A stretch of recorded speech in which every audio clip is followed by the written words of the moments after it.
et merci d'avoir choisi le Morning pour vous informer. Voici les titres à la une de l'actualité. Alors que l'accord était à portée de main, le bras de fer entre la Grèce et ses créanciers est relancé. Le ton monte entre Athènes et le FMI qui en veut toujours plus. Le marathon doit se poursuivre cet après-midi. Autre course contre la montre, l'accord sur le nucléaire iranien qui devrait être signé dans 5 jours. Mais John Kerry se rendra en urgence à Vienne dès demain. Il met Téhéran en garde après des déclarations fracassantes de l'ayatollah Khamenei. Et puis les Palestiniens déposeront ce jeudi leur première plainte devant la Cour pénale internationale. Dans le viseur, les implantations israéliennes en Cisjordanie et les actions militaires de Tsahal à Gaza. Enfin, 3, 2, 1... partez, les soldes ont démarré, c'est souvent la guerre dans les grands magasins. Restez avec nous, le guide de survie des soldes, c'est à suivre dans le Morning. Bienvenue à tous. À 5 jours d'un possible défaut de la Grèce, eh bien, l'Eurogroupe a donc été suspendu hier sur un constat de désaccord. L'issue des discussions pourrait rester incertaine jusqu'au coup près du 30 juin. Les 19 ministres des Finances doivent se retrouver cet après-midi pour tenter tout de même de mettre fin à ce bras de fer prolongé entre Athènes et ses créanciers. Explication, Myri Maman. Ce n'était pas le scénario prévu. Les ministres des Finances de l'Eurogroupe espéraient un accord dès mercredi soir, mais le huis clos de la Grèce n'aura duré qu'1 heure. Nous avons discuté des priorités qui devaient être présentées dans le cadre de l'accord que nous cherchons. Nous n'avons pas encore atteint un accord, nous continuons à travailler et donc la réunion a été ajournée et nous allons poursuivre dans la recherche de cet accord qui est toujours possible. Les 19 ministres de la zone euro se réunissent à nouveau jeudi après-midi. Une réunion juste avant un sommet européen qui au départ devait constater la convergence entre la Grèce et ses créanciers. Mais c'est un tout autre tableau qui se dessine, celui du bras de fer entre Athènes et ses créanciers, à savoir l'Union européenne, la Banque centrale européenne et le Fonds monétaire international. Tout l'après-midi, mercredi, le Premier ministre grec s'est enfermé dans le siège de la Commission européenne avec les représentants des créanciers et le président de l'Eurogroupe, en vain. Le gouvernement grec a rejeté mercredi une contre-proposition du FMI sur la hausse des recettes de la TVA et sur des coupes plus importantes dans les dépenses publiques. L'autre point de blocage vient de la demande grecque d'un transfert d'une partie de sa dette, une solution que n'envisage pas pour le moment le FMI. Les discussions se poursuivent donc avec un peu moins d'optimisme qu'au dimanche, mais toujours la même date fatidique, le 30 juin, date à laquelle la Grèce devra s'acquitter de sa dette d'1,5 milliard d'euros sous peine de se retrouver en défaut de paiement. Un remboursement possible uniquement si des réformes crédibles aux yeux des créanciers sont mises sur la table afin de débloquer une aide de 7,2 milliards d'euros. Myriam, quels sont les points d'achoppement qu'on croyait pourtant réglés ? Alors les points d'achoppement, ils sont toujours très concrets. Il y a un effort budgétaire certain de la part de la Grèce, un effort d'équilibre budgétaire, avec plus de 8 milliards d'euros d'efforts qui ont été déjà mis en place par des nouvelles mesures qui sont proposées aux Européens et au Fonds monétaire international pour 2015 et 2016, qui sont pour l'essentiel des hausses d'impôts et de taxes, voilà qui ne va pas plaire aux Grecs. Il y a également eu la suppression des pré-retraites, donc des efforts de la part des Grecs, il y en a eu déjà beaucoup. Alors où est-ce que ça bloque ? Eh bien ça bloque d'abord parce que la Grèce souhaite aujourd'hui le transfert de sa dette depuis la Banque centrale européenne jusqu'au fonds de soutien de la zone euro. Quelle différence ? Et puis d'un taux d'intérêt largement favorable aux Grecs. Sauf que pour beaucoup d'Européens, aujourd'hui, cela s'apparente à un 3e plan d'aide. Mais là où les dissensions sont les plus sévères, c'est sans aucun doute avec le Fonds monétaire international qui refuse les mesures compensatoires exigées par les Grecs. Rappelons-le, pas le même intérêt entre le Fonds monétaire international et les Européens. Pas vraiment d'intérêt à éviter un Grexit, si ce n'est du point de vue de l'instabilité économique mondiale que cela va causer. Le Fonds monétaire international, lui, veut à tout prix éviter un antécédent, un effacement de la dette ou un allègement trop important. Alors la date butoir, on l'a dit, c'est le 30 juin, mardi prochain. Est-ce qu'on peut imaginer qu'il n'y aura pas d'accord signé d'ici là ? Alors un ton extrêmement pessimiste hier, mais il était optimiste. Il y a 3 jours, on n'est plus qu'à 5 jours de ce fameux ultimatum. Une certaine tension, bien sûr, est perceptible pour ces derniers jours de discussion. Et pourtant, on peut presque rester optimiste, même si ce n'est pas l'ambiance sur les marchés. Pourquoi ? Eh bien, parce qu'aujourd'hui, pour payer ces fameuses 7 milliards au Fonds international, il faudra cette fameuse tranche d'aide. Mais la Banque centrale européenne a déjà en début de semaine relevé une fois de plus le plafond de liquidité pour les banques grecques. Le Grexit n'est plus à l'ordre du jour. C'est une déclaration qu'on a beaucoup entendue, surtout de la part des Français. Et aujourd'hui, l'objectif est clair. Il faut arriver à un accord. Alors, on est dans la dernière ligne droite, dans les derniers ajustements. Il faut encore un réel effort des Grecs. Et si Tsipras a la dent dure aujourd'hui, si ce bras de fer se poursuit, c'est parce que, ne l'oublions pas, le Premier ministre grec ne joue pas seulement l'avenir de son pays, mais son avenir politique également, même si un accord aujourd'hui semble bien dans l'intérêt de tous. Merci Myriam. Autre échéance, je vous le disais, c'est la signature d'un accord iranien à cette même date du 30 juin. Et là aussi, la tension est remontée d'un cran après les déclarations du guide suprême iranien Ali Khamenei. Il a exigé la levée des sanctions internationales dès la signature de l'accord, en refusant toute inspection des sites militaires. Chloé Demoulin. Cette semaine est censée être la dernière ligne droite. De Genève au Luxembourg en passant par Vienne, 20 mois de discussions intensives, nuit et jour, parfois jusqu'au bord de la rupture. Entre la République islamique et les 5+1, les négociations ont pris des allures de marathon. Objectif, s'assurer que le nucléaire iranien sera uniquement civil et cela le plus longtemps possible. Ce n'est que lorsque le pays aura respecté ses engagements qu'il recevra du lest en échange, à savoir la levée des sanctions internationales qui entravent son économie. C'est là où le bas blesse. Mardi soir, l'ayatollah Khamenei l'a rappelé, l'Iran ne veut pas attendre. Toutes les sanctions économiques, financières et bancaires,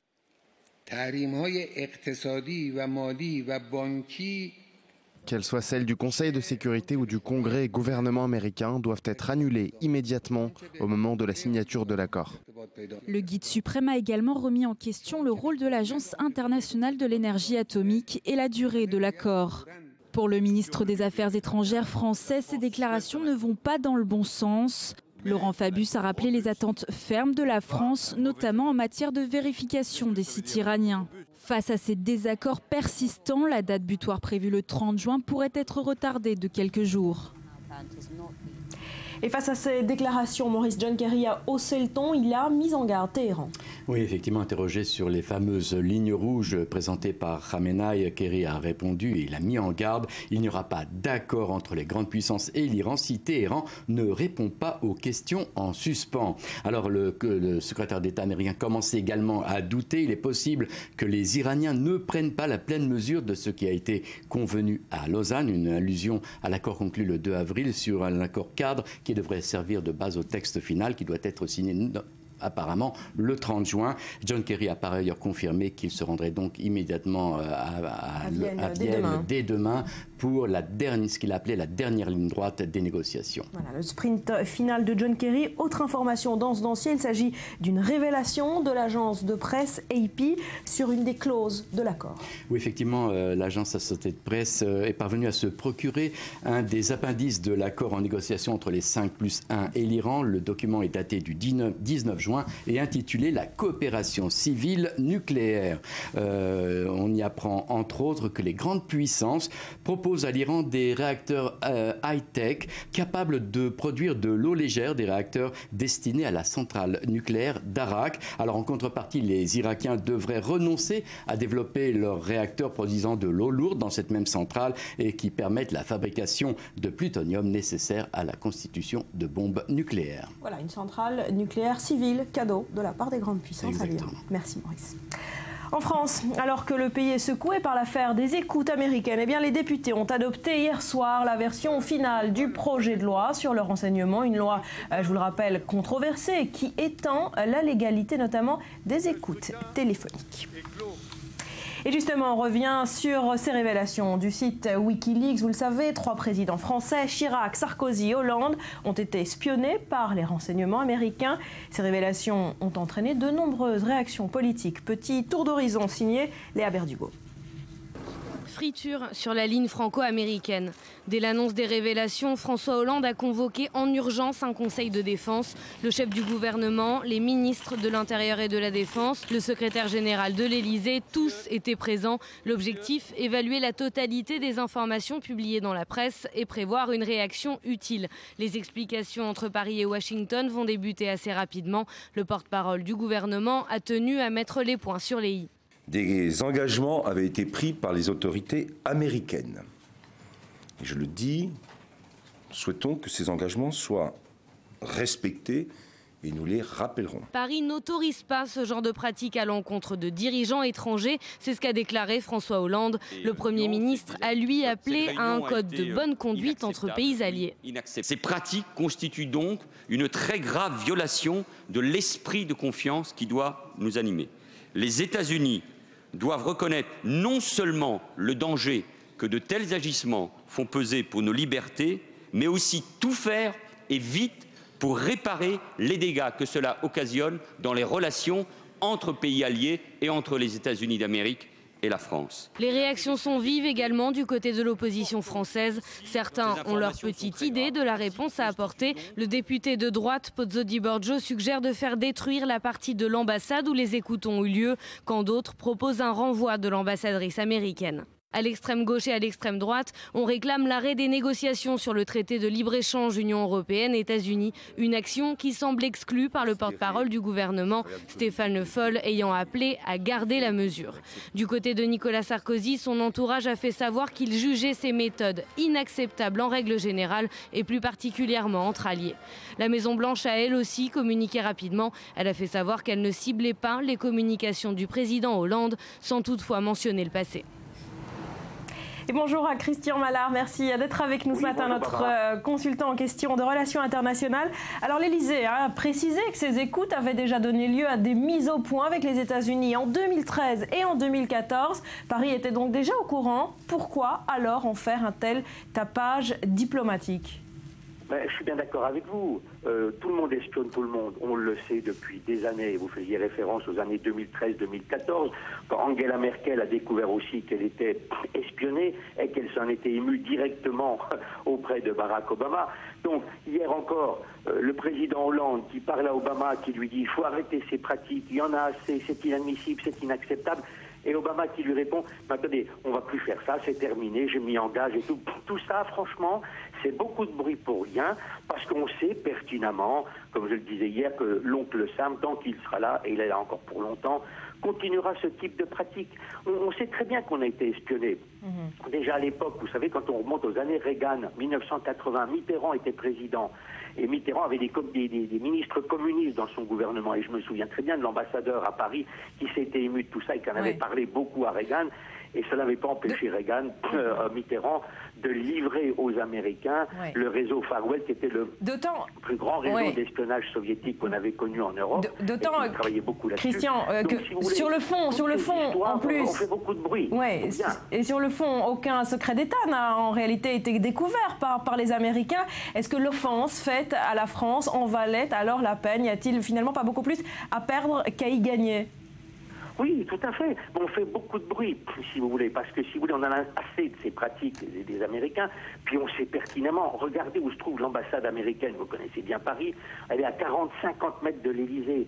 Il y a ce toit en trompe-l'œil, où derrière lesquels il y a toutes les antennes qui permettent d'écouter. On le sait depuis des années, on sait qu'on est écouté. Franchement, je ne sais pas à quoi on joue. On est en train de faire beaucoup de bruit. Et je me demande à quoi ça mène. Alors c'est vrai que ça fait un peu désordre, parce que ça se passe entre alliés, entre les États-Unis, leurs alliés français et tout, qui est le plus vieil allié de l'Amérique, comme dit Obama. Mais franchement, j'étais très surpris quand même. Puis alors Wikileaks qui annonce que tout n'a pas été dit et qu'on va en savoir beaucoup plus davantage, je me demande où ça va nous mener, franchement. Merci beaucoup, Christian Mallard, d'avoir été avec nous ce matin. Et justement, vous en faisiez allusion, selon Libération, qui a révélé l'affaire, eh bien, un centre d'écoute serait installé au dernier étage de l'ambassade américaine à Paris, dissimulé par une large bâche en trompe-l'œil, le tout à quelques pas du palais de l'Élysée. Regardez. Le dernier étage de l'ambassade des États-Unis. Des fenêtres avec des volets, du moins en apparence. En réalité, une station d'espionnage camouflée derrière une large bâche faisant office de trompe-l'œil. Le subterfuge est à peine croyable, mais c'est de cette manière que l'ambassade américaine à Paris écouterait le plus discrètement du monde les communications de l'Élysée, des ministères ainsi que d'autres ambassades à proximité. Ce centre d'écoute aurait été construit entre 2004 et 2005, dédié à l'espionnage des télécommunications. Il appartiendrait au Special Collection Service, une agence commune à la CIA et à la NSA, chargée des opérations de surveillance rapprochées. L'immense bâche qui recouvre les antennes laisse passer les signaux électromagnétiques. 80 sites de ce type ont été construits dans le monde et 19 pays en Europe disposent de telles stations espions. Les villes de Berlin, Genève, Madrid ou encore Varsovie en abritent également. Il n'y a pas que sur le territoire français que les États-Unis ont entrepris d'écouter les communications des représentants français. Outre-Atlantique, la NSA a également par le passé mis en place des micro-espions dans les murs de l'ambassade de France à Washington et au cœur de la représentation française à l'ONU à New York, selon une note déclassifiée de l'Agence nationale de sécurité datant de septembre 2010. En bref, l'auteur des attentats de Boston a été formellement condamné à mort hier par un juge américain lors d'une audience lourde en émotions. Dzhokhar Tsarnaev s'exprimait pour la première fois et a reconnu sa culpabilité. Il s'est également excusé auprès des familles des victimes. Autre titre, c'est aujourd'hui que les Palestiniens vont déposer leur premier dossier devant la Cour pénale internationale. Comme ils l'avaient annoncé depuis plusieurs mois, ils souhaitent faire condamner Israël pour la mort de plusieurs Palestiniens en Cisjordanie, mais également lors du dernier conflit à Gaza. Explication, Joseph Emmanuel. Les Palestiniens sont sur le point de présenter leur premier dossier à la Cour pénale internationale. L'objectif, ouvrir une procédure pénale contre Israël. Un geste redouté par l'État juif, mais le geste reste dans la logique de la récente demande d'adhésion des Palestiniens à l'instance internationale. Nous sommes à Ramallah, en Cisjordanie. Les journalistes sont nombreux pour couvrir un dossier d'importance. Ils écoutent l'un des cadres de l'OLP les informer sur les détails du dossier. Ce que nous allons soumettre demain, c'est le début de la levée de l'impunité dont jouissait jusqu'à présent Israël face au droit international et face à la loi humanitaire internationale. Lever une impunité avec tout de même un possible retour de bâton. Car en demandant leur adhésion à la Cour pénale internationale, les Palestiniens s'exposent également aux accusations qu'Israël pourra soumettre à leur encontre. Mais pour l'heure, la direction palestinienne ne prépare pas sa défense, mais son attaque contre Israël. Dans notre présentation, nous sommes très clairs. Nous tenons pour responsables tous les militaires, mais également les structures de direction économique, politique et tous les autres responsables en Israël. Tous responsables, une accusation qui ne simplifiera pas la tâche des juges de La Haye. L'initiative palestinienne prend place au sein de nombreuses manœuvres diplomatiques pour délégitimer l'État hébreu. Appel répété au boycott, mise en place de flottilles de Pacifiques énervés prêtes à forcer le blocus israélien. La direction palestinienne essaye d'internationaliser le conflit pour obtenir la création de son État. Fatou Bensouda, élu procureur général de la CPI fin 2011, examinera ce jeudi le fichier remis par les Palestiniens. À 54 ans, cette avocate gambienne s'est forgée une réputation de juge exigeante. Elle a déjà annoncé qu'elle ouvrirait un dossier sur les possibles crimes de guerre commis contre Israël par des mouvements palestiniens. Dans la ligne de mire, le Hamas, qui règne en maître à Gaza depuis près de 10 ans. Julien, que contient exactement le dossier palestinien qui sera déposé cet après-midi? Il contient deux éléments. On a entendu une partie dans ce reportage. Ça concerne surtout les crimes de guerre qu'Israël pourrait avoir commis à l'été 2014, d'une part en Cisjordanie après l'arrestation massive de Palestiniens suite au kidnapping et au meurtre de 3 adolescents israéliens. On s'en souvient, c'était donc en juin et juillet 2014. Puis la guerre à Gaza, 50 jours de conflit entre Israël et le Hamas. Ces crimes de guerre, ce sont ceux évoqués par le rapport de l'ONU, même si en réalité les Palestiniens n'ont pas attendu la publication du rapport pour préparer cette plainte. Les crimes de guerre, donc c'est à la fois les dégâts matériels et le nombre de civils tués. La Cour pénale internationale va envoyer une délégation dans les tout prochains jours en Israël pour enquêter ces possibles crimes de guerre. On faut noter un point important, c'est que le Conseil de sécurité de l'ONU peut décider de retarder de 2 ans un éventuel procès pour Israël, mais quand on sait qu'au Conseil de sécurité siègent la Russie et la Chine qui ont un droit de veto et qui ont déjà annoncé qu'ils s'opposeraient à un éventuel retard de la Cour pénale internationale, c'est peu envisageable.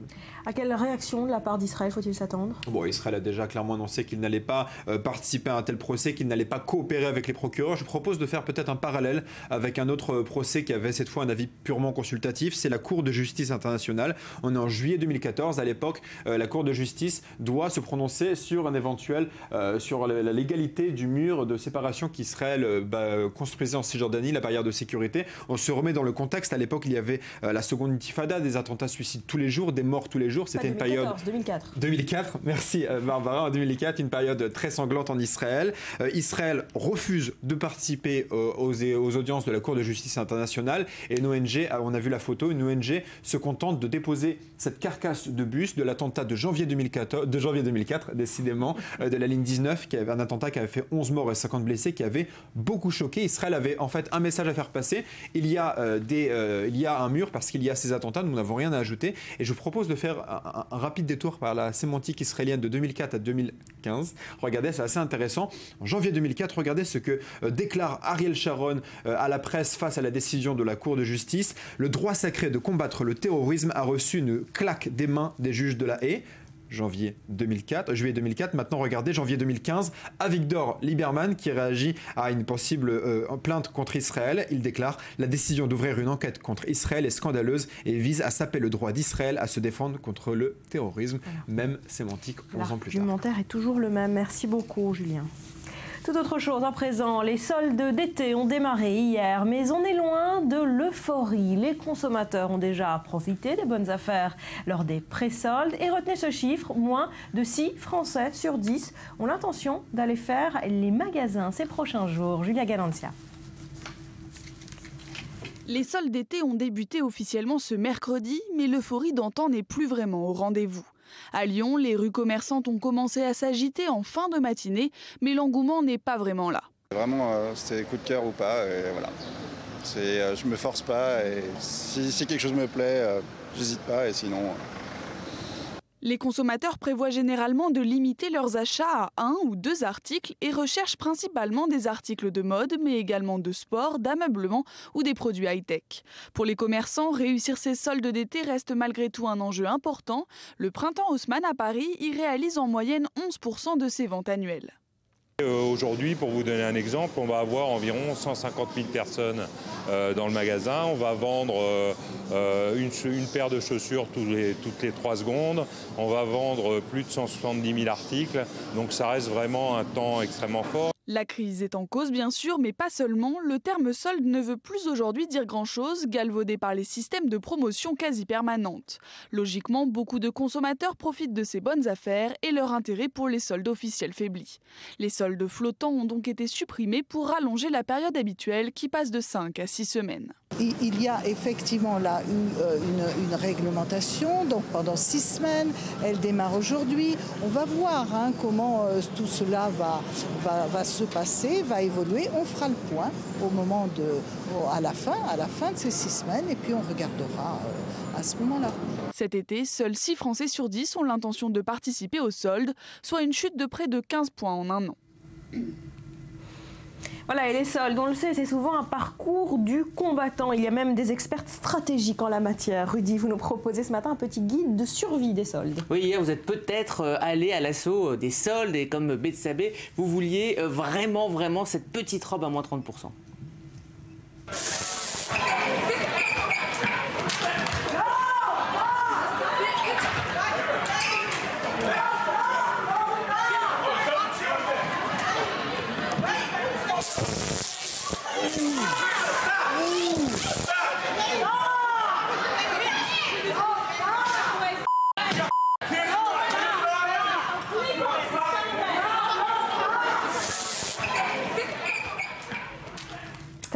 quoi qu'elles se battent? De taser.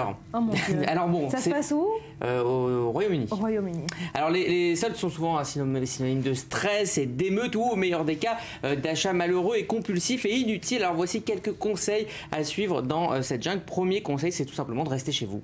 Tout simplement parce que la part d'internet dans les soldes n'a fait qu'augmenter ces dernières années et pour les soldes d'été 2015, une enquête révèle que 82% des Français pensent faire les soldes sur internet plutôt qu'en magasin, des soldes qui démarrent au même moment d'ailleurs que les soldes de la vie réelle, c'est-à-dire que sur internet c'est simultané. Résultat, 58% des Français ont l'intention de faire les soldes contre 82% l'année dernière dans les magasins. Autant dire que pour attirer dans les magasins, eh bien, les promotions devront être plus agressives que sur internet. Et si on est vraiment téméraire et qu'on veut se lancer aux soldes dans les magasins, on fait quoi? Alors comme je ne suis pas un vrai spécialiste, j'ai pris les conseils de l'Express. Ouais. Premièrement, premier conseil, repérer, c'est important. Il est important de savoir ce que vous voulez acheter et où vous voulez l'acheter, d'où l'importance du repérage, du véritable plan d'action important pour être efficace, définir sa zone de shopping. Autre conseil dans le repérage, c'est de vérifier les horaires car les magasins ouvrent très tôt et ferment très tard, horaire idéal pour donc éviter un scénario à la Betsabé. Deuxième conseil, équipez-vous, pas besoin de bien s'habiller pour les soldes, privilégiez la tenue sportswear et les baskets. Autre conseil, ne pas oublier la bouteille d'eau et la plaquette d'aspirine au cas où, c'est vrai. Et troisième et dernier conseil, évitez les pièges. Il faut prendre l'homme avec nous pour qu'il porte aussi les paquets. Oui, ça je l'ai pas mis, je l'ai oublié. Troisième et dernier conseil, évitez les pièges parce que le chemin des soldes est truffé d'embûches. Par exemple, la nouvelle collection, c'est un piège. On la regarde même pas la nouvelle collection. Non, justement, elle est bien rangée. Voilà. Elle fait envie, mais elle n'est pas soldée. Ou sinon, le vêtement trop petit, le vêtement trop grand, mais qu'on prend quand même parce que justement, lui est soldé. Il faut absolument pas. Il y a aussi les faux soldes, c'est-à-dire les moins 5% et les moins 10% pour quelque chose que vous allez absolument craquer. Si on fait des erreurs dans cette fièvre des soldes, c'est aussi très important d'éviter les soldes ni repris ni échangés. Dernier conseil important, si vous allez faire les soldes, attendez quand même la fin du morning. Voilà, tout à fait. Vous êtes un très bon expert de soldes, S-Soldes. Merci beaucoup. 40% des cancers sont jugés évitables. C'est pour cette raison que l'Institut national contre le cancer a mis en ligne un test qui permet d'évaluer ses propres risques. Et tout ça en seulement 3 petites minutes. Betsabé. Exactement. Alors de quoi s'agit-il? De 12 questions ciblées. Regardez, on vous demande d'abord si vous êtes une femme ou un homme. On vous demande quel est votre âge, donc. Et puis ensuite, on va vous demander quelle est votre taille, votre poids. Et puis toute une série de questions qui sont en fait des facteurs de risque. Est-ce que vous fumez? Est-ce que vous avez fumé? Est-ce que vous buvez? Et si oui, combien de verres par jour? La fréquence à laquelle vous mangez des fruits et des légumes, des céréales complètes? Est-ce que vous faites du sport un petit peu? Ou est-ce que vous attrapez des coups de soleil? Voire est-ce que vous avez déjà utilisé des cabines UV? Temps chrono, 3 minutes et les résultats par mail. Et c'est donc un test qui permet d'être alerté et puis de prendre conscience que le tabac, l'alcool, eh bien c'est une alimentation si déséquilibrée, ont un rôle en tant que facteur de risque. Et oui, le tabac est responsable, regardez, de 47 000 décès par cancer. Et puis l'alcool représente quant à lui la deuxième cause de mortalité évitable par cancer avec, regardez, 15 000 décès par an. Vous remarquez d'ailleurs que le test a exclu les facteurs de risque sur lesquels on ne peut pas agir individuellement, comme bien, la pollution ou encore les antécédents familiaux. Un test qui a été élaboré par des experts, mais qui disent quand même, attention, ce test ne remplace pas l'avis d'un professionnel de santé et le risque zéro, eh bien, il n'existe pas. On le trouve où, ce test? Vous le trouvez sur icancer.fr. Merci beaucoup, Betsabé. À suivre après un nouveau journal, larguer son petit ami, recevoir le bon conseil en cabine d'essayage, faire une sieste au boulot sans se faire repérer. Ce sont les toutes dernières applications du moment. Le détail après un nouveau journal avec Éléonore Veil.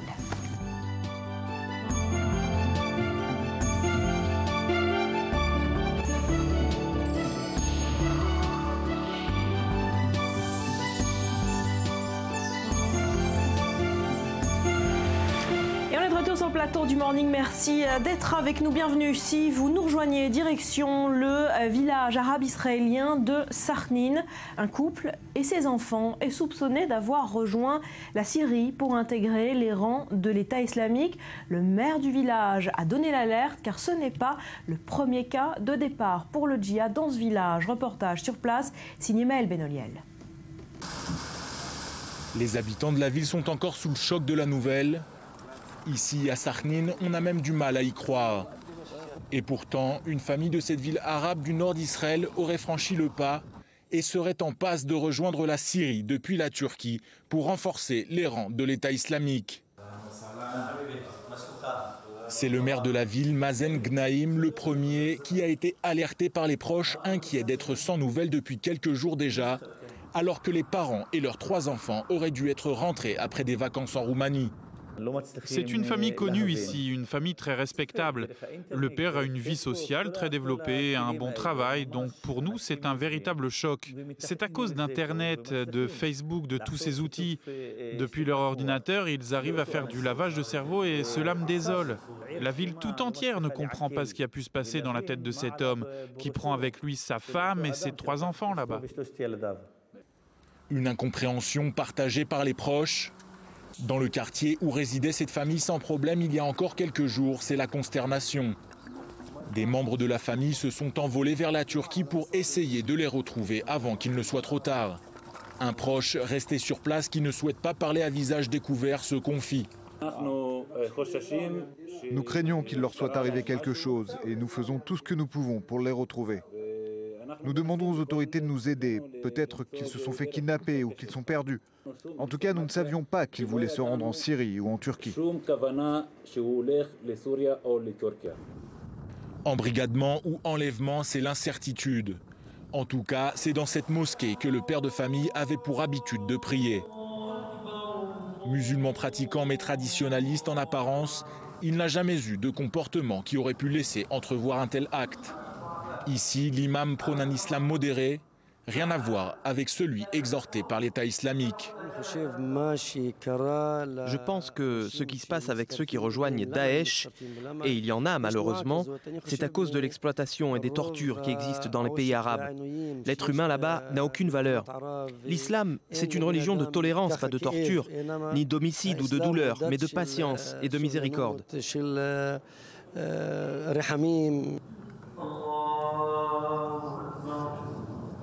C'est ici, dans ce quartier résidentiel de Sakhnin, que cette famille vivait. Si ce nouveau cas se confirmait, il serait désormais 40 Arabes israéliens à être partis faire le djihad pour le compte de l'État islamique. Les services de sécurité israéliens se sont refusés à tout commentaire. Bonjour Ali Waken, notre spécialiste du monde arabe. Ces Israéliens qui s'engagent dans les rangs de Daesh ont-ils un profil particulier ?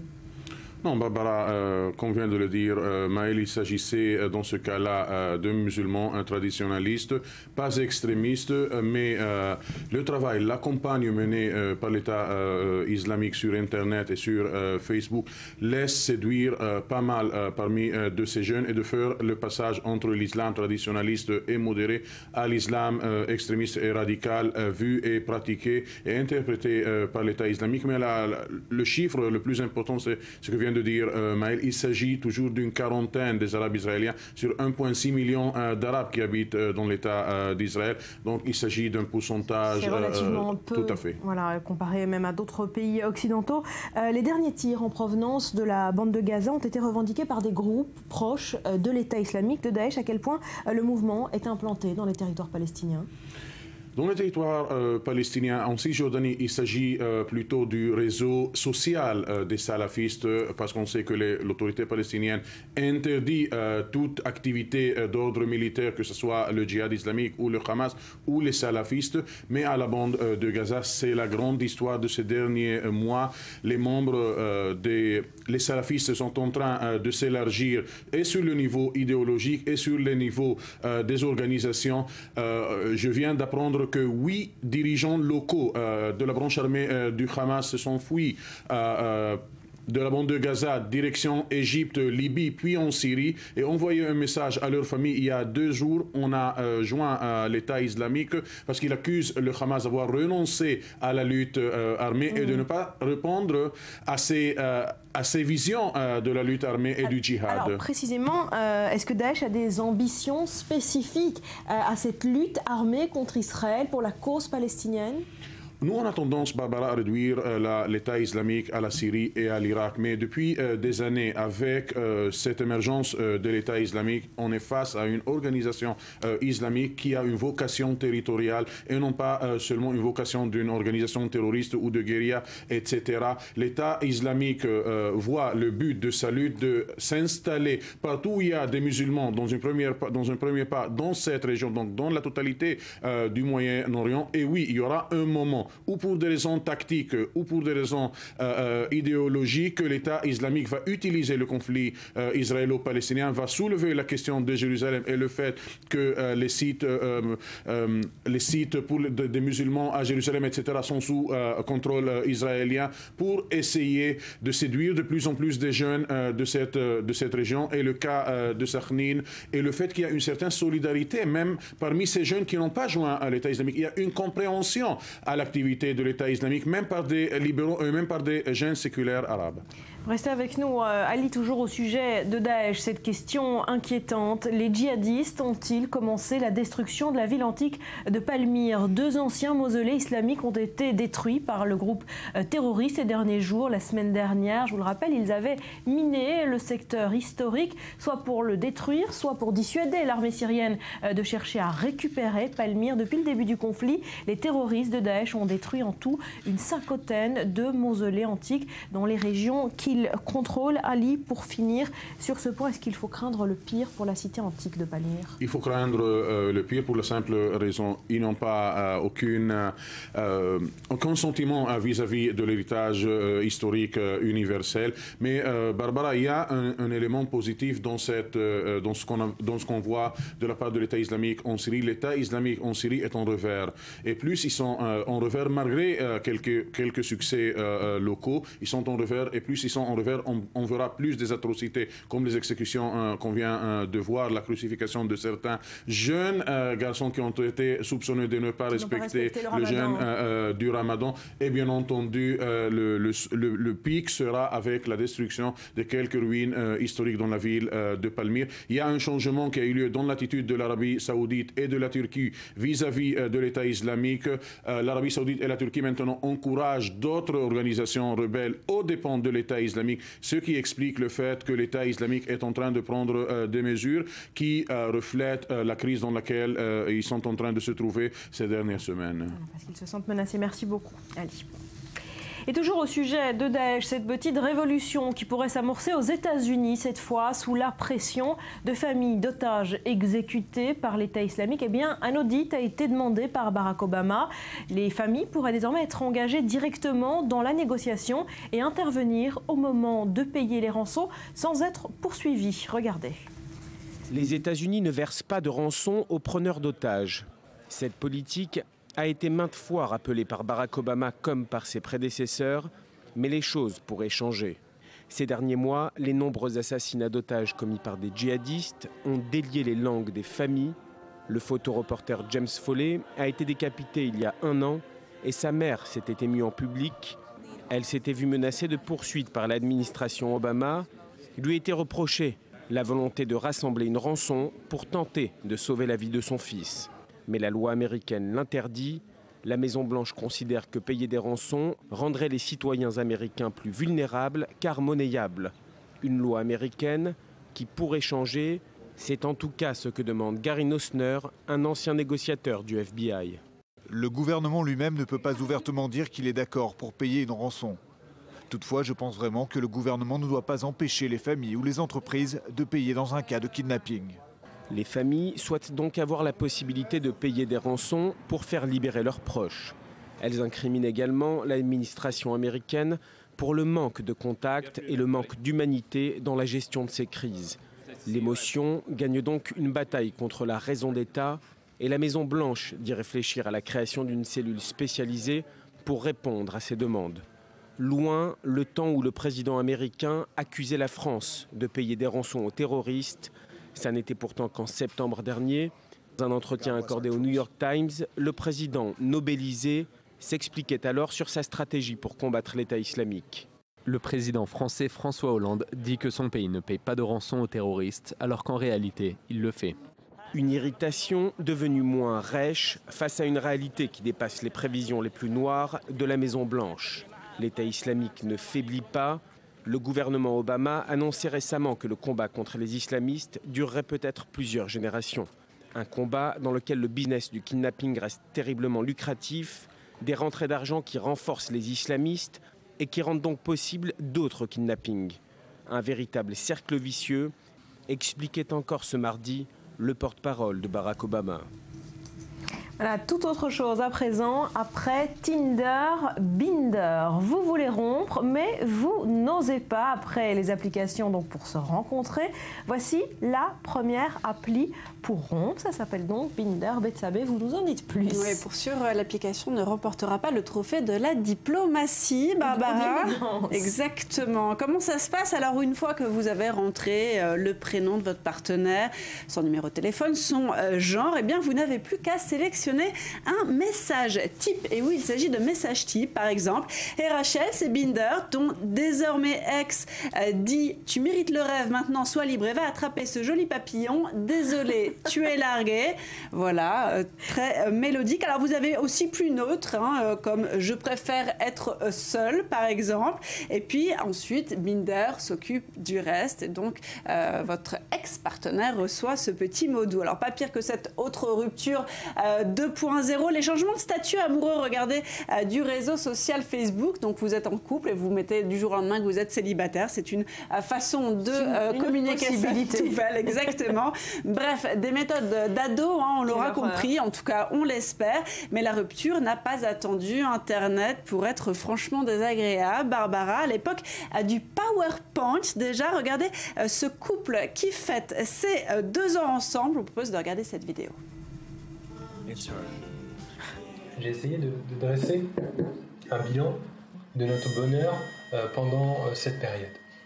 C'est vrai qu'au début, nous nous entendions tout de suite très bien, nous sortions beaucoup avec nos amis, nous sommes même allés tous les deux à Hawaï, c'était super. C'était inoubliable. Inoubliable. Et ensuite, forcément, le retour à Paris, on a eu des hauts et des bas. C'est normal, c'est ce qu'on appelle en économie les cycles de Kondratiev. Et ensuite, c'est la dégringolade, tu te coupes les cheveux, je ne suis pas forcément pour, je pense te l'avoir fait comprendre à plusieurs reprises. Et suite à cela, se sont enchaînés tout un tas de soucis qui font qu'aujourd'hui, cette courbe est bien plus basse qu'au niveau initial, on le voit très clairement. J'en conclus donc que nous en sommes arrivés au fameux point de rupture. Voilà, le point de rupture. Voilà, si vous êtes en manque d'idées. C'est un spectacle, en fait. Voilà, exactement. C'est un humoriste qui s'appelle Pierre Cross qui nous montre que cette appli n'a rien inventé quand on veut être désagréable. Voilà, on parle d'autres applis ce matin, des applications plutôt surprenantes. Voilà, vous savez qu'il y a toute une ribambelle d'applications de tout genre. Alors, vous avez une application qui vous conseille en cabine quand vous êtes prise ou pris d'un énorme doute. Que faire de cette jupe bleu pétard qui souligne pourtant si bien vos courbes? Eh bien, vous la postez et vous demandez stylé ou démodé. Alors l'appli Ask Anna, demandez à Anna, donc ce sont des influenceurs qui sont prêts à vous conseiller en quelques clics des recommandations personnalisées. En gros, ils vont vous dire prenez-la ou pas. Donc il y a vraiment quelqu'un qui me répond. Exactement. Qui va regarder des gens qui pétard. sont exactement. Ils vont regarder la photo et ils vont vous dire de la prendre ou pas. Ils vont pas vous dire si ça va bien avec vos courbes.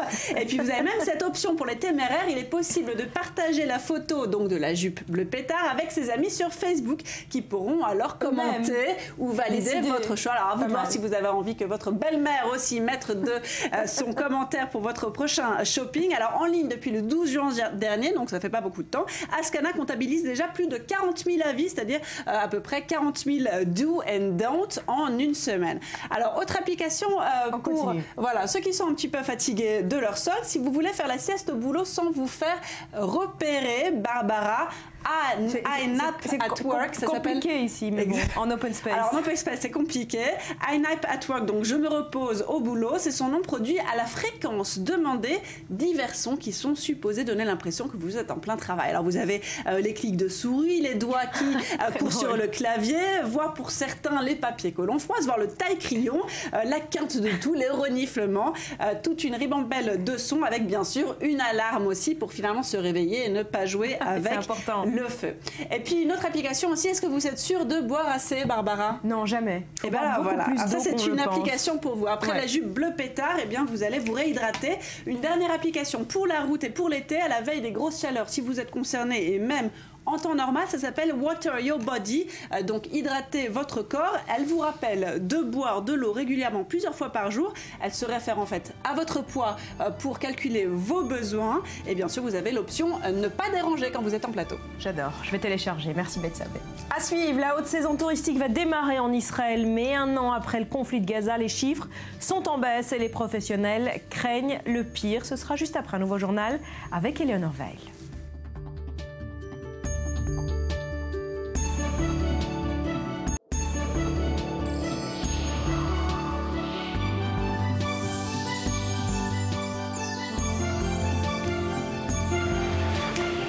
Sur le plateau du Morning, merci d'être avec nous ce matin. La police israélienne a procédé à une série d'arrestations dans la communauté druze après le lynchage de blessés syriens transportés en Israël pour être soignés. Il s'agit d'habitants du village druze, tout proche du lieu de l'attaque qui a coûté la vie, je vous le rappelle, un Syrien. Maxime Pérez.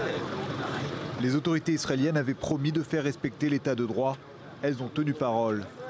10 Druzes, originaires du plateau du Golan, ont été arrêtés par la police dans l'enquête sur l'attaque d'une ambulance militaire et du lynchage des 2 blessés syriens qu'elle transportait.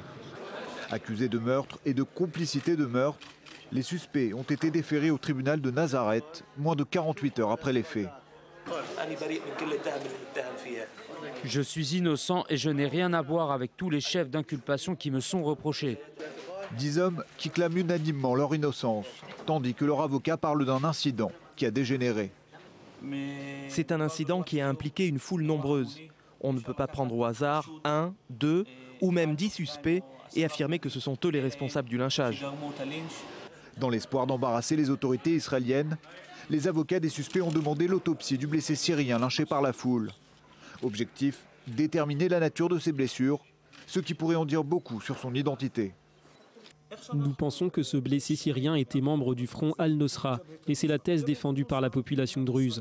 Or, le 18 septembre 2014, l'organisation Jobat al-Nosra a été définie comme un groupe terroriste par Israël. En admettant que ces combattants soient soignés, ils doivent ensuite être transférés en prison et non renvoyés sur le champ de bataille. De l'armée à l'échelon politique, les responsables israéliens rejettent les accusations de la communauté druze et n'entendent pas laisser les tensions actuelles dicter leurs agissements.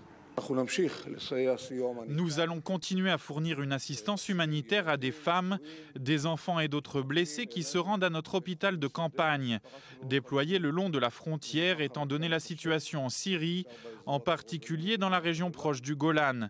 Ce sont nos valeurs et personne ne décidera quelle doit être notre politique et nos calculs. À Jérusalem ce mercredi, le Premier ministre Benjamin Netanyahou a reçu les leaders de la communauté druze. Entre condamnation des événements et fermeté affichée, l'heure était plutôt à l'appel au calme. Allez, on jette à présent un coup d'œil au grand titre à la une de la presse du Moyen-Orient. Maurice, on démarre par le dossier du nucléaire iranien. La date butoir approche, c'est mardi prochain et la tension monte. Effectivement, Barbara, et on va se pencher sur le quotidien libanais Daily Star qui reprend à la une cette information exclusive de la société de presse. Un document intitulé Civil Nuclear Cooperation promet de fournir à l'Iran des réacteurs nucléaires à eau légère pour remplacer ceux de son usine d'eau lourde d'Arak. Mais le Daily Star rappelle que cette proposition pourrait tomber à l'eau après les lignes rouges fixées ces jours-ci par le guide suprême de la République islamique. Et puis Press TV, un média iranien indépendant, reprend l'avertissement lancé par John Kerry à 6 jours de la date butoir. Il n'y aura pas d'accord si Téhéran ne répond pas aux questions en suspens, a prévenu le secrétaire d'État américain. Press TV annonce que Kerry sera demain à Vienne pour la dernière ligne droite de négociation. Enfin, un œil sur Iran Daily. Les négociateurs iraniens sont satisfaits du soutien que leur accorde le guide suprême. Abbas Araghchi a posté une photo de l'ayatollah Khamenei sur sa page Instagram avec cette remarque: les mots ne sont pas suffisants pour exprimer notre gratitude. La veille, l'ayatollah avait fait l'éloge des négociateurs pour leur fidélité et leur bravoure. Et puis à la une de la presse israélienne ce matin, Maurice, une polémique qui a eu lieu hier à la Knesset. Oui, pratiquement tous les journaux titrent sur cette affaire. Le vice-ministre de l'Intérieur l'Intérieur a provoqué une tempête à la Knesset. Yaron Mazouz a demandé aux députés arabes israéliens qui rendent leur carte d'identité. Nous vous faisons une faveur en vous permettant d'être ici, a-t-il dit. Le débat portait sur un projet de loi visant à permettre la réunification des familles palestiniennes. Mais les esprits se sont très vite échauffés autour de la participation d'un député israélien à la flottille pour Gaza. Le Premier ministre est même intervenu pour qualifier d'hypocrites les députés arabes israéliens. Et alors, deux opinions pour finir, celle d'Israël Hayom. Le quotidien titre « La démocratie a le droit de se défendre face à ceux qui collaborent avec l'ennemi ». Et puis Haaretz, la proposition de la commission de la Knesset de suspendre le député arabe israélien Bassal Ghatas pour sa participation à la flottille pour Gaza est une grave atteinte portée à l'activité politique des députés. Voilà, deux sons de cloche dans la presse israélienne à ce sujet. Merci beaucoup, Maurice. Et un an après le conflit à Gaza, eh bien, le tourisme israélien mise beaucoup sur la saison estivale qui s'ouvre en ce moment. L'été dernier, les touristes avaient évidemment déserté les plages et les hôtels. Et les résultats de l'industrie touristique étaient ressentis. Reportage Julien Baloul. C'est l'actu éco qui agite Israël ce mois-ci. Le tourisme se porte mal et le constat est partagé par toutes les agences de voyage. Si on compare entre l'année 2014 et 2015, pour l'année 2015, il y a une baisse de 20% de touristes dans l'ensemble des pays du monde. À l'échelle nationale, les chiffres publiés il y a quelques jours sont eux aussi sans appel. Moins 18% d'arrivées de touristes étrangers de janvier à mai, moins 27% de nuitées de touristes étrangers de janvier à mars et moins 30% d'arrivées directes de touristes étrangers à Eilat. Les raisons de cette crise sont multiples. Tout d'abord, la guerre de l'été dernier qui a entraîné des annulations en cascade et qui a effrayé de nombreux touristes. Ensuite, la chute de l'euro face au dollar qui rend les vacances plus onéreuses pour les Européens.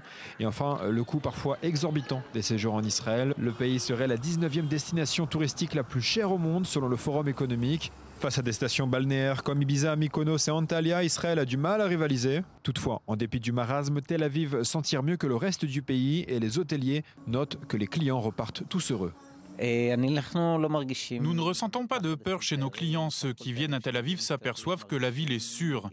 Probablement une des plus sûres au monde. On peut s'y balader à n'importe quelle heure du jour ou de la nuit. Les touristes ici sont très heureux et se rendent compte que la réalité est très différente de ce qu'ils voient à la télévision. Les professionnels du secteur s'accordent donc tous à dire qu'Israël a un potentiel touristique immense, inexploité, et appellent l'État à réagir. Le gouvernement israélien doit faire du tourisme sa priorité. En premier lieu, la priorité, c'est l'augmentation des infrastructures qui manquent beaucoup en Israël. Israël peut doubler la quantité de touristes en travaillant. Je regrette vraiment de voir qu'aucun député ne se bat pour obtenir le ministère du Tourisme et qu'il soit considéré comme secondaire alors qu'il s'agit d'un poste clé qui peut faire rentrer beaucoup d'argent dans les caisses de l'État et créer énormément d'emplois. Le gouvernement a récemment annoncé un plan pour renforcer le tourisme, mais celui-ci prendra du temps avant d'entrer en vigueur et ne suffira probablement pas à sauver la saison 2015. Julien, en quoi consiste ce plan du gouvernement pour relancer le tourisme? Voilà, c'est ce qui a été annoncé en fin de reportage. En fait, c'est un plan. La mesure principale, ça vise à la construction d'hôtels parce que tenez-vous bien, Barbara, actuellement en Israël, pour construire un hôtel, il faut 15 ans.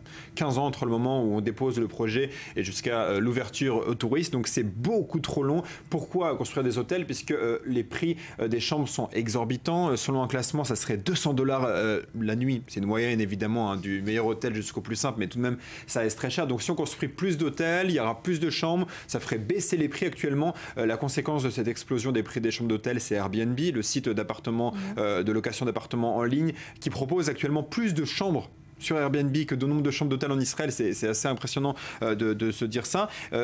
Notez qu'en 2012, il y avait déjà eu une commission parlementaire sur le sujet du tourisme, qui avait fait plusieurs propositions pour régler le problème des coûts des séjours en Israël. Rien n'avait été appliqué. En revanche, il y a un point que le gouvernement israélien a réussi et de manière vraiment impressionnante, c'est l'accord ciel ouvert avec l'Union européenne, un accord qui date de 2013. Ciel ouvert, on rappelle qu'est-ce que c'est. C'est un accord qui permet de supprimer progressivement les limites de vol libre entre Israël et l'Union européenne. Donc on a vu par exemple des compagnies comme Transavia, des compagnies comme EasyJet EasyJet arriver et proposer des vols low cost vers Israël, sauf que dans les faits, dans une période comme actuellement, ça permet plus aux Israéliens d'aller pour pas cher en Europe plus que d'amener des Européens. Oui. Alors justement, est-ce que ces mesures que prévoit le gouvernement vont suffire à relancer le tourisme? C'est des mesures bureaucratiques. Concrètement, ce que je cite, ce sont des mesures bureaucratiques plus que des mesures d'efficacité. Pourquoi je dis ça? Parce que en Tunisie, si on prend par exemple le cas de la Tunisie, qui a souffert d'un problème d'image après le printemps arabe où les touristes avaient peur de revenir, la Tunisie a investi dans de vastes campagnes de communication pour convaincre les touristes de revenir, pour dire qu'il était agréable d'être en Tunisie. Et Israël, après la dernière guerre, ne l'a pas fait. Donc il y a vraiment une carence de communication là-dessus.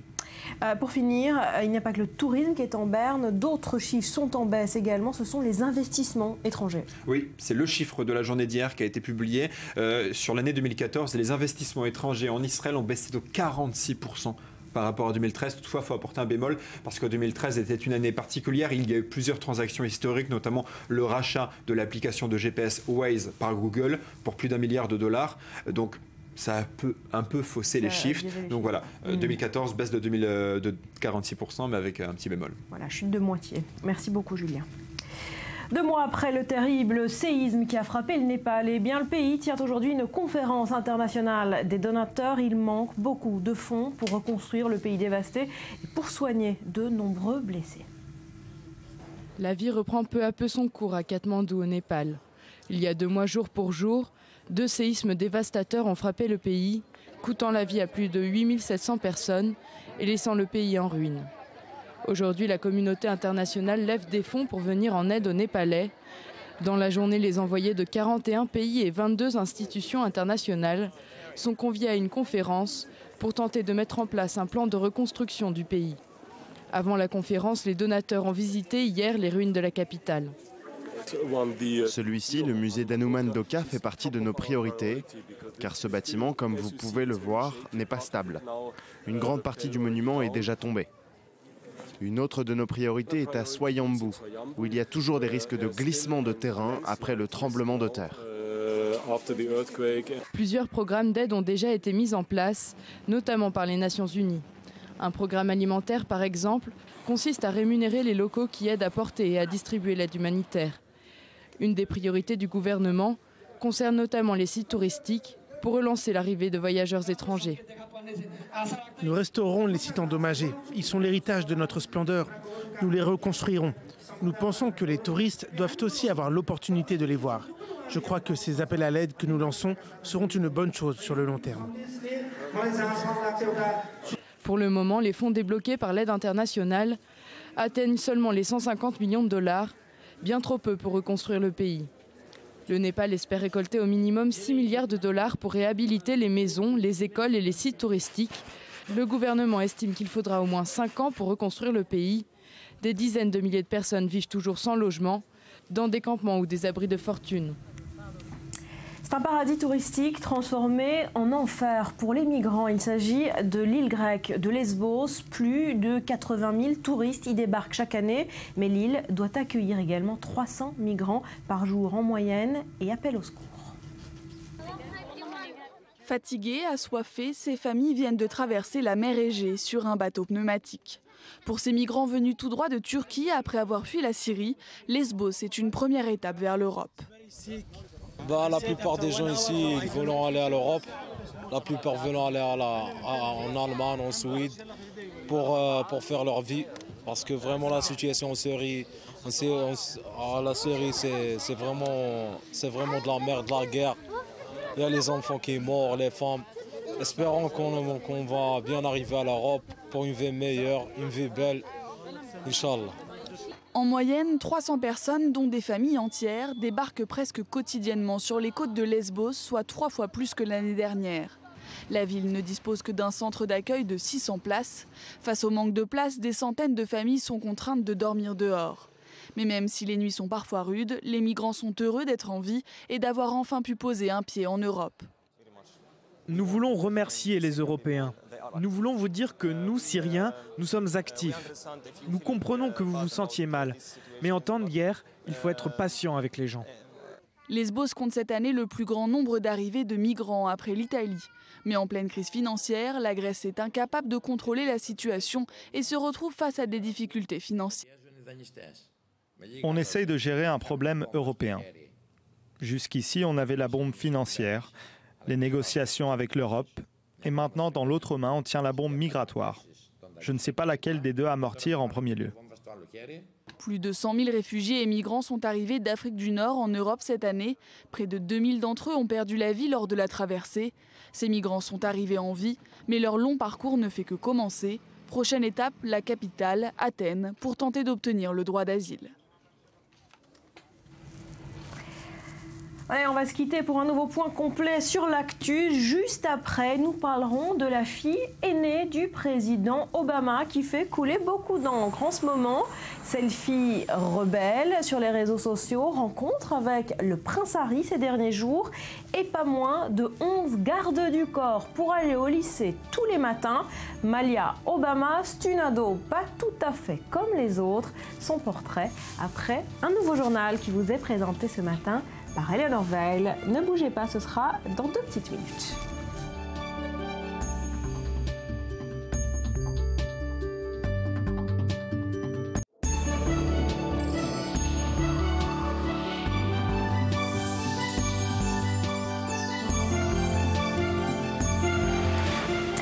Le cinéma Paradiso, c'est ce lieu de vie éphémère où convergent cinéma, gastronomie, clubbing et tout cela sous la nef du Grand Palais. Alors si vous n'y êtes pas encore allé, c'est le moment ou jamais, Laetitia, parce que ça ferme demain. Pourquoi il faut absolument ne pas manquer cet événement? Alors pourquoi il n'a pas fallu manquer cet événement? Les impatients ont grogné devant la queue ou les prix affichés par certains kiosques alimentaires et les grincheux, les MF, comme on les appelle aujourd'hui, ont parlé d'un événement bling bling pour Bobo parisien. Il n'empêche que ce festival, pas tout à fait comme les autres, nous ramène en quelque sorte un peu à ce qu'était le cinéma à l'origine, à savoir un spectacle forain et itinérant. Et puis c'était l'occasion de revoir ou voir ces films cultes dont on sait qu'ils sont cultes, mais qu'à notre grande honte, nous n'avions pas encore vu, comme le Rocky Horror Picture Show, The Big Lebowski, Orange Mécanique, Forrest Gump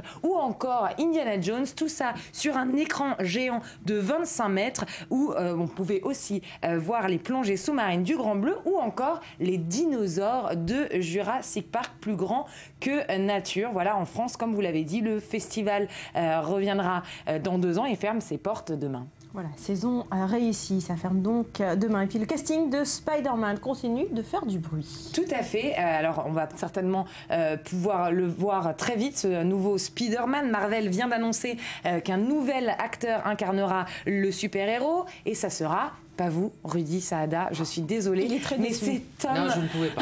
J'avais piscine pendant le tournage, malheureusement. C'est Tom Holland qui incarnera l'homme araignée. Ce n'est pas le fils caché de François, non, mais un jeune acteur british de 19 ans révolu qui va enfiler ce costume bleu et rouge et surtout ces fameux collants. On a pu le découvrir, ce Tom Holland, très jeune, dans la comédie musicale Billy Elliot. L'annonce de ce choix des studios Marvel arrive en plein cœur d'une polémique autour de l'origine ethnique du personnage mythique, puisque Wikileaks a diffusé des emails privés qui révélaient des obligations contractuelles entre les studios Sony et Marvel pour les adaptations grand écran des BD. Et alors là, un topo très précis de ce à quoi doit ressembler Spider-Man. La description complète, c'est un homme hétérosexuel qui ne doit pas fumer, qui ne boit pas trop d'alcool, pas trop, ne vend pas de drogue et n'a pas de relations sexuelles avant 16 ans et ne dit pas de gros mots, alors qu'il y avait des fans qui, eux, voyaient eh bien, un acteur certainement mi-latino, mi-noir, enfin d'origine en tout cas ethnique, qui remplacerait Peter Parker. Eh bien, les studios ont finalement campé sur leur position et opté pour un acteur qui rentrerait finalement plus dans les critères des studios Marvel. Voilà, le film a une date de sortie prévue à l'été 2017, mais un petit avant-goût de ce à quoi ressemble Spider-Man dans le dernier opus.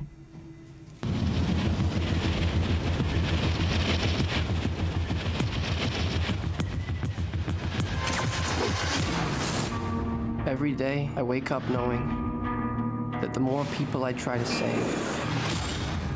the more enemies I will make. And it's just a matter of time before I face those with more power than I can overcome. I'm so sorry I'm late. Voilà, dernière info ciné à souligner aujourd'hui, c'était le lancement de la 2e saison de True Detective aux États-Unis. Voilà, c'est un phénomène. Hein. Voilà, on n'est pas dans le cinéma, on est dans la série, mais c'est presque du cinéma. C'était un véritable événement regardé par 3,17 millions d'Américains, curieux de découvrir Colin Farrell et Vince Vaughn dans les rôles des détectives uniques en leur genre, des chiffres qui sont encourageants, mais qui ne permettent pas encore de tirer les conclusions. La première saison de True Detective était-elle un prototype qui n'avait pas pour but de devenir un modèle, mais c'était une gigantesque claque, l'une des plus grosses claques télévisuelles de ces dernières années. C'était une œuvre qui renouvelait le genre avec une esthétique hors norme, une réécriture du polar, un faux rythme et des interprétations absolument hallucinantes de Woody Harrelson et Matthew McConaughey. Alors, est-ce que cette 2e saison va faire le poids contre cet événement télévisuel qui a été True Detective? On va regarder en images et se rappeler quand même de ses performances extraordinaires dans cette première saison. There's a feeling, you might notice it sometime. This feeling like life has slipped through your fingers. You can roll on for a long time. Someone once told me your life is just a nightmare you keep waking up into. You ever see something like this? No, sir. Not like a lot of dreams. Sooner or later, gotta cut you down. There's a monster at the end of it. Yesterday, at approximately 6 a.m., civilians came across a female body. This is his vision. This is gonna happen again. We got a rabid dog out there somewhere, and we gotta put him down. A man without a family can be a bad thing. I'm what's called a pessimist. It means I'm bad at parties. You ain't great outside of parties either. Families give you rules, boundaries. You need to get out of our lives, Marty. I can see your soul at the edges of your eyes. You got a deep. Voilà pour la première saison. J'ai entendu que le premier épisode, la 2e saison, était un petit peu décevant. Mais c'est sûr que quand on a vu tout, quand on l'attendait avec tant d'impatience et qu'on connaît la première saison, il n'y a plus vraiment l'effet de surprise. L'effet de surprise, c'était juste les nouveaux acteurs qui sont donc Colin Farrell et Vince Vaughn. Et moi, j'étais personnellement, en tout cas, très attachée à Matthew McConaughey et Woody Harrelson. Je n'ai pas encore vu le premier épisode, mais voilà pour True Detective. Merci beaucoup, Laetitia. Ce sont les maîtres absolus de la bossa nova. Caetano Veloso et Gilberto Gil sont en pleine tournée mondiale, escale prévue cet été en Israël. Mais comme beaucoup d'artistes, ils font l'objet d'énormes pressions du BDS pour qu'ils boycottent cette date. Explication Elsa Mimoun. On les surnomme le yin et le yang de la musique brésilienne. Gilberto Gil et Caetano Veloso repartent sur les routes cet été pour une tournée en Europe, en passant par la France mais aussi par Israël. Les deux hommes amis depuis les années 60 se retrouvent sur scène pour la première fois depuis près de 20 ans. Moi je suis encore plus nerveux qu'avant. Mes mains deviennent glacées. Parfois j'ai même un peu de tachycardie. Mais la personne avec qui je me sens le mieux sur scène, c'est lui, Caetano. Ça me fait rire parce que moi, c'est tout le contraire. Je ne me sens pas nerveux. L'un est zen, l'autre angoissé, l'un adore dormir, pour l'autre c'est un enfer. Ces deux monstres sacrés de la musique populaire brésilienne, fondateurs du mouvement libertaire Tropicalismo, exilés sous la dictature, ont confié que donner un concert à 70 ans est bien différent qu'à 30. Moi, au contraire de toi, je suis anxieux face à l'avenir. J'ai beaucoup de projets que je n'ai pas encore eu le temps de réaliser. Je comprends ce que tu veux dire. Moi non, moi je suis bien avec mon âge. C'est la nostalgie de la jeunesse et d'être jeune. Être jeune, c'est un avantage immédiat. C'est la joie d'un corps jeune. L'âge m'a donné la possibilité de ne plus me projeter dans les expectatives et les envies des choses marquées par l'avenir, l'horizon. Connus pour leurs nombreux succès au Brésil comme à l'international, leur concert commun va permettre d'offrir un spectacle unique en son genre que les passionnés ne manqueront sous aucun prétexte. Reste à savoir si ce duo mythique résistera à la pression du BDS qui a déjà mis en place ses appels au boycott afin qu'ils annulent leur date tel-avivienne le 28 juillet prochain. D'autres avant eux n'avaient pas résisté à la pression du mouvement Boycott des investissements sanctions qui est une campagne internationale appelant à exercer diverses pressions économiques, académiques, culturelle et politique sur Israël. Lauryn Hill, Snoop Dogg et Lenny Kravitz avaient finalement décliné l'invitation. La fille aînée du président Obama fait couler beaucoup d'encre en ce moment. Un selfie rebelle, une rencontre avec le prince Harry et pas moins de 11 gardes du corps pour aller au lycée tous les matins. Malia Obama est une ado pas tout à fait comme les autres. Rudy, vous nous brossez son portrait. Oui, c'était en 2008. En 2008, lors de la convention démocrate, Malia, 10 ans, ce jour-là, lance un magnifique Papa, je t'aime sur grand écran et ne s'attend pas, presque 7 ans plus tard, à devenir une des fashionistas les plus influentes du monde, car c'est en effet indéniable, telle une Kate Middleton. Malia Obama, qui a seulement 16 ans, est devenue ce qu'on appelle une fashionista influente. Comprenez qu'à chaque fois qu'elle porte un vêtement, il est en rupture de stock dans les 24 heures, comme le manteau mauve qu'on voit actuellement à l'écran, porté lors du discours des vœux de son président de papa. En 24 heures, rupture de stock, c'est quasi automatique. Alors ce goût pour la mode, le chic, le glamour, elle le doit évidemment à sa maman, Michelle, fashionista en chef de la Maison Blanche, et le monde de la mode, avec ses grandes jambes, n'attend qu'une chose, c'est de la voir un jour au pied des podiums. Mais pour cela, il faudra que papa et maman donnent leur autorisation, et ça, c'est pas gagné. C'est pas gagné parce que chez les Obama, il faut le dire, c'est une discipline de fer qui règne. Oui, parce que fashionista ne veut pas dire petite princesse. Loin de là. Écoutez plutôt. Facebook, Twitter, Instagram, interdit chez Malia Obama. Téléphone portable autorisé, mais uniquement le week-end. Et obligation de faire sa lessive tous les matins avant d'aller à l'école. Obligation de pratiquer un sport imposé par maman Michelle pour, je cite, apprendre l'investissement même dans un domaine qu'elle n'aime pas forcément. Bref, vie de fashionista, mais absolument pas vie de princesse. Voilà, et pas de possibilité d'être une ado rebelle non plus avec cette discipline de fer. Pas de téléphone, pas de Facebook à 16 ans, mon Dieu, quel drame. Et puis, il faut le dire aussi, son image est extrêmement contrôlée par la communication de la Maison-Blanche. Ouais, je vous le disais, donc pas d'Instagram, pas de Facebook, et pour cause, pour éviter tout dérapage comme celui qu'on va voir janvier 2015. Donc pour faire sa pub, un collectif de rappeurs qui s'appelle Pro Era partage une photo donc, de Malia portant un t-shirt à l'effigie du groupe, sauf que le souci, c'est que le groupe est connu pour avoir frappé un vigile lors d'un concert, une fuite qui fait bondir les communicants de la Maison Blanche. Toutes les photos de Malia doivent être contrôlées et donc prises par le photographe officiel de la Maison Blanche qui s'appelle Pete Souza. Voilà, elle est très jolie en tout cas, Malia Obama. Est-ce qu'on sait ce qu'elle voudra faire quand elle sera grande, Malia? Alors en tout cas, on ne sait pas si ça sera devant ou derrière la caméra Laetitia, mais ce qui est sûr, c'est qu'elle rêve de séries télé. On l'a d'ailleurs vu stagiaire de luxe sur la nouvelle production de Steven Spielberg, la série Extant. Donc elle était aux manettes. Alors certains disent qu'elle était stagiaire, d'autres disent qu'elle était juste en visite, mais en tout cas pour son avenir, aucun problème, puisque un avocat kényan affirme dans une interview être intéressé depuis 2008 par Malia Obama et se dit prêt à offrir 50 vaches, 70 moutons, 30 chèvres au président américain pour la main de Malia, de la jolie Malia. C'est pas mal. Et on l'a vu à Downing Street, elle a rencontré le prince Harry. Est-ce qu'une idylle est imaginable entre les deux? On rêve d'une idylle, je vous rêvais d'une idylle, mais pour l'instant c'est strictement professionnel et c'est son statut de fille de président des États-Unis.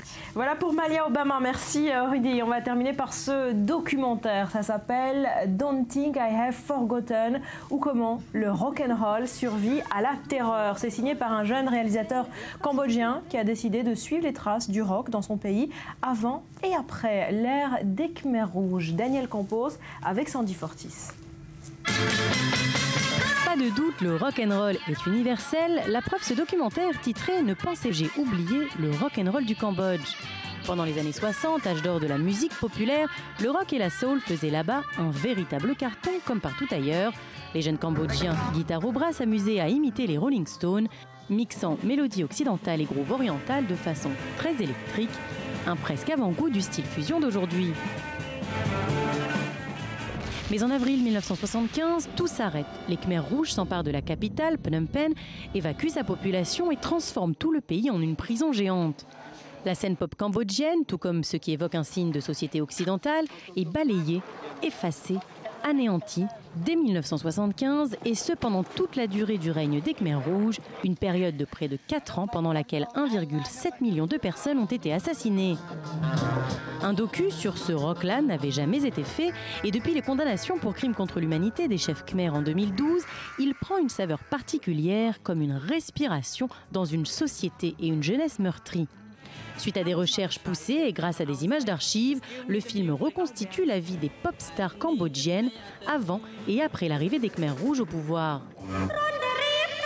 Récemment, la musique créée à l'époque a fait son comeback, une musique qui a attiré l'attention du réalisateur John Pirozzi, un peu par hasard, En 2001, il travaillait sur le tournage du film de Matt Damon, City of Ghosts, au Cambodge, quand un ami lui a offert un album de Cambodian Rocks.